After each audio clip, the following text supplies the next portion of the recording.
Now look, I'm no skincare expert, but I have improved it greatly over the last few years. And here's 5 ways I was washing my face wrong, and you might be too. 1, you are scrubbing way too hard. And it seems pretty straightforward, right? The harder you scrub, the cleaner you get. But this is not your body skin we're talking about. When it comes to your face, you can actually be doing the opposite when you're rubbing way too hard. And that's making bacteria and oil go deeper into your skin, creating more blackheads, more pimples, redness, irritation, and giving you wrinkles faster. And don't get me wrong, I don't like spending a lot of time in the mirror either. So being fast and efficient is fine, but chill out on the pressure, alright? And 2, you're not doing it day and night. Bacteria and dead skin build up a lot faster than you think, my guy. And bad hygiene takes away from your handsomeness, so just get it done. And number 3, I don't know why I'm still saying this in 2022, but bar soap and body wash are not meant for your face. The skin from your chin down is totally different from everything up here. And because your face is so sensitive, soap that is meant for your body will wreak havoc over time.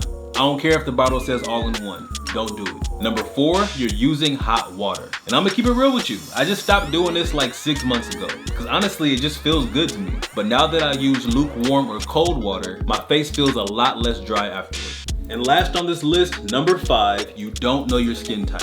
Now tell me this, would you put regular old gas in a supercar? Sure, it'll run, but it's gonna cause long-term damage over time. And when it comes to first impressions, this is your supercar. So put some respect on your handsome mug, okay? Different skin types need slightly different ingredients. But once you figure it out, you don't have to think about it anymore. Just go to Geologie.com and take their free skincare diagnostic. It takes 0 to 60 seconds and gets you on track to getting your skincare up to speed. You see like this?